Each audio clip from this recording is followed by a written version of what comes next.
back with another Naturally Obsessed look into basketball. If you're new to the channel, please make sure to hit that like button, subscribe button, and comment down below. Let me know what you thought about the video. And as I always like to preface by saying, I am not a basketball expert, just a fan who's naturally obsessed. So it's been a little while since I've made an update video about the Phoenix Suns, and the reason why, it's not because anything's changed, guys. Like, everything that I've said in my most recent videos about the Phoenix Suns and where I believe they stand with Kevin Durant remains true to this very second at the time of the recording of this video. The reason I have not made many updates about it is because, guys, I said it time and time again, and not only have I said it, Flex has said it on numerous occasions. This is going to take a while, and we're at a standstill. I don't want to be one of those guys on this channel, and I'm guilty of it sometimes because it's just fun making this content just because, at least it is for me. I don't want to be one of those guys like on ESPN where every single day you're turning on the TV and they're talking about the exact same things they've been talking about for the last 2 or 3 months and nothing new has changed. They're just putting different words in, they're interviewing different people about it. I don't want to be one of those guys. I want to continue to create new content for you all. So just know, if I do not put out content on a daily basis regarding the situation, it doesn't mean something's changed. And if something does change from what I hear, I'm going to come on and tell you guys. But you're hearing me say it right now.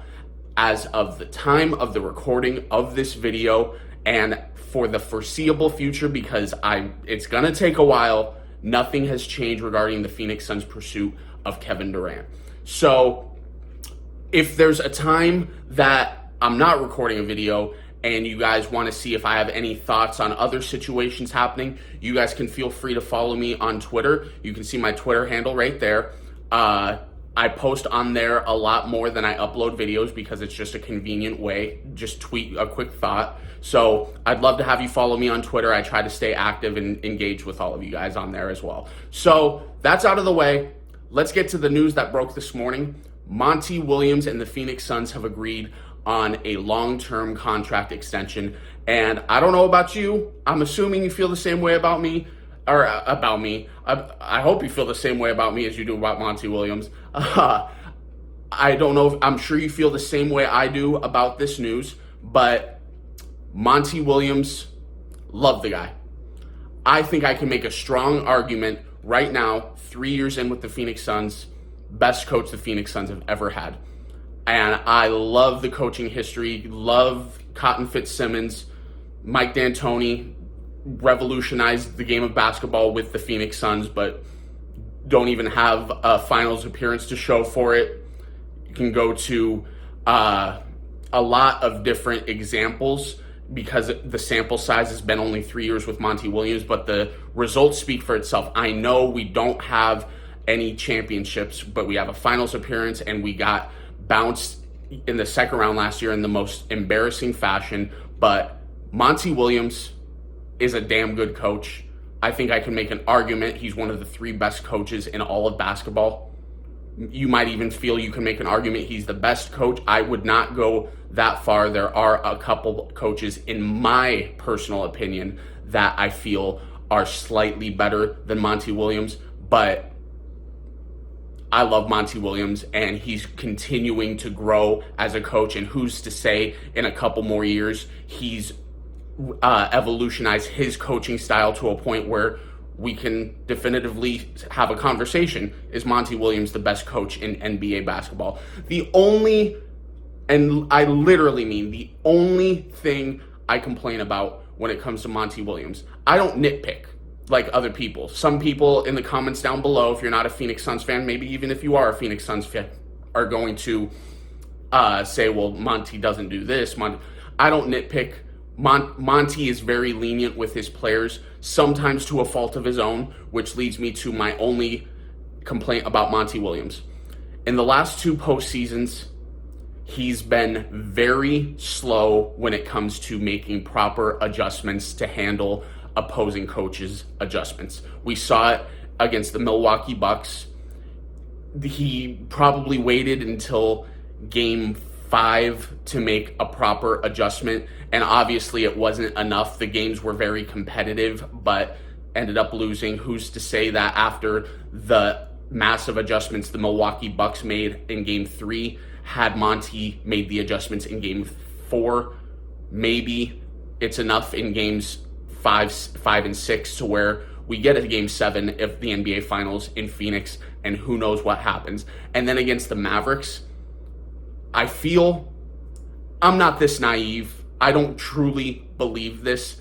I'm just saying what it looked like watching the game.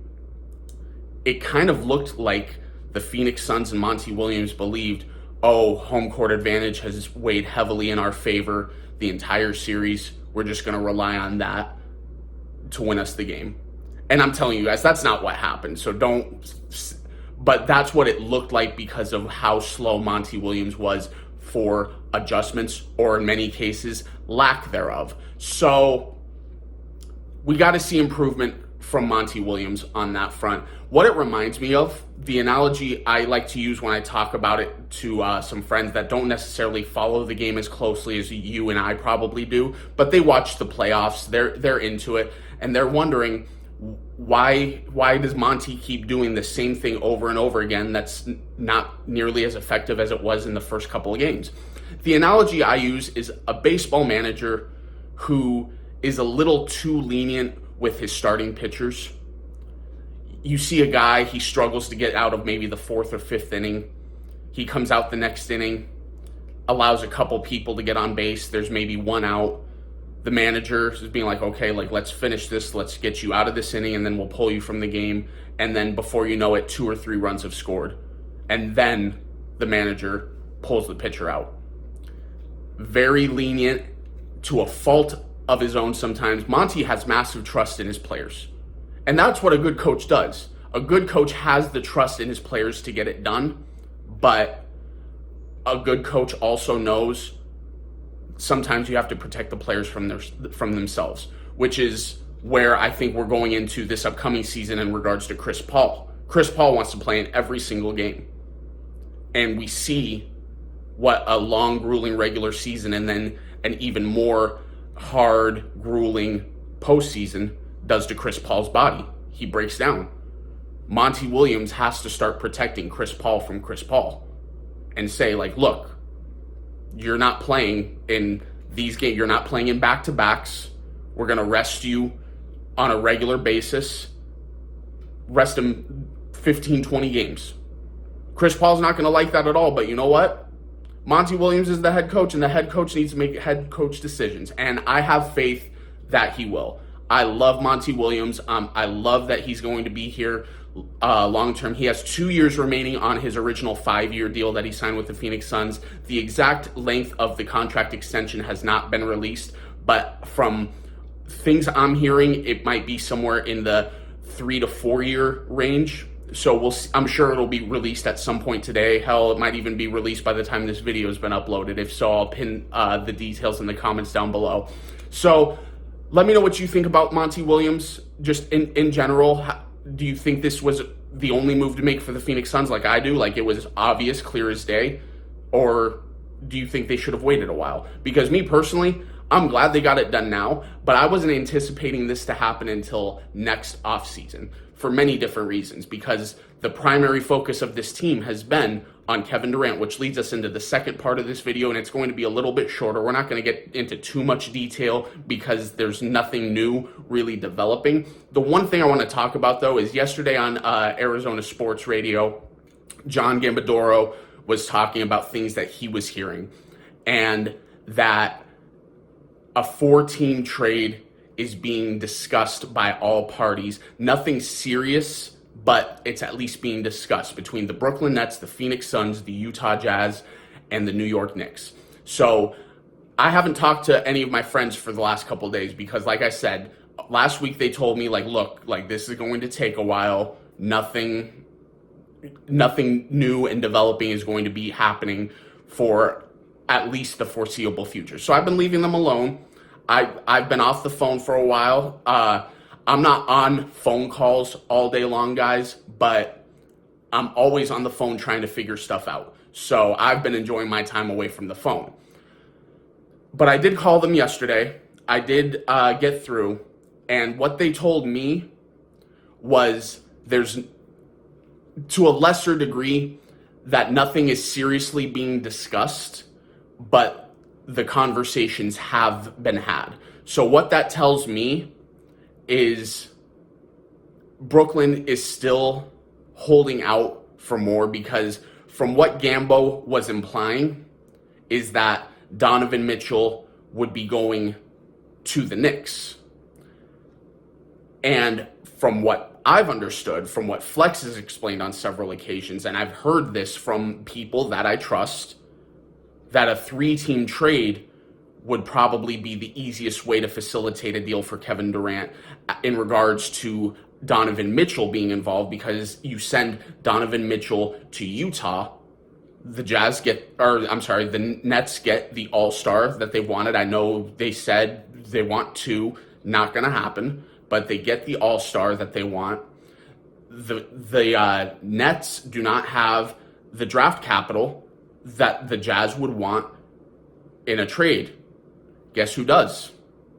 The Phoenix Suns. They can offer 4 first-round picks and 3 pick swaps. I don't think all of those are going to be traded, but they have that available. And then you have Cam Johnson, you have Jay Crowder, you have Dario Saric, a plethora of expiring contracts. You have Landry Shamet, you have Cam Payne. Again, guys, I'm not trying to say there's significant value in those 2 guys, but there is value. They do hold some sort of value in many teams' eyes, and there's no guaranteed money for Cam Payne after this season. Landry Shamet, I believe 2 more years. There's no more guaranteed money. And then I keep saying it, guys. The Phoenix Suns are doing absolutely everything in their power to hold on to Mikal Bridges. But I understand where you guys are coming from when you say that, many of you say, I should say, there's a difference of opinion, but many of you have been saying the Phoenix Suns are bidding against themselves at this point. You shouldn't offer Mikal Bridges or Cam Johnson. Draft picks and expiring contracts should be enough. Guys, I get what you're saying, because you are right. The Phoenix Suns are, many of you, if you're not a Phoenix Suns fan, you probably have not looked into this for yourself, and I don't blame you. I don't blame you in the slightest, but that's probably fact. You have not looked into it for yourself, and you're trying to convince yourself because you heard it on national media, or you saw it on an article on Facebook or Twitter or something like that, or it was just at the very beginning rumored your team was involved, and you want to say like, oh, we can put together a better package. That, guys, you probably on paper can offer a better package than what the Phoenix Suns have to offer. But at the end of the day, if Kevin Durant does not want to go to your team, you're not going to get Kevin Durant.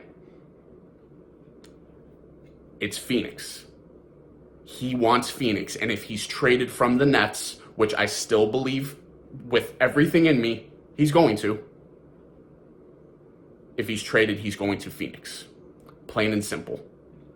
The longer this plays out, the more frustrating it is for us fans, but the better for the long-term future of the team, because I believe you're not going to have to give up as much. But guys, like I said in a previous video, a line in the sand is going to be drawn at some point in time. You're going to have to give up something of value outside of draft picks. I know a lot of you don't want to hear that and you don't want to believe it, but it's fact, guys. I'm telling you right now, James Jones and Sean Marks are not going to get face-to-face, and James Jones is going to be like, okay, what's it going to take? I have a $1.14 in my pot. That's not going to be enough. You got to give up something of value for Kevin Durant. And I'm very hopeful, but don't quote me on this, because keeping DeAndre Ayton makes it much harder to keep either Mikal Bridges or Cam Johnson. Much harder, but not impossible. Not impossible. So that's where things stand right now, guys. I have probably said things like that in many different ways over the last couple weeks, but again, nothing has really changed. But as I say, in this certain situation, right now, no news is good news.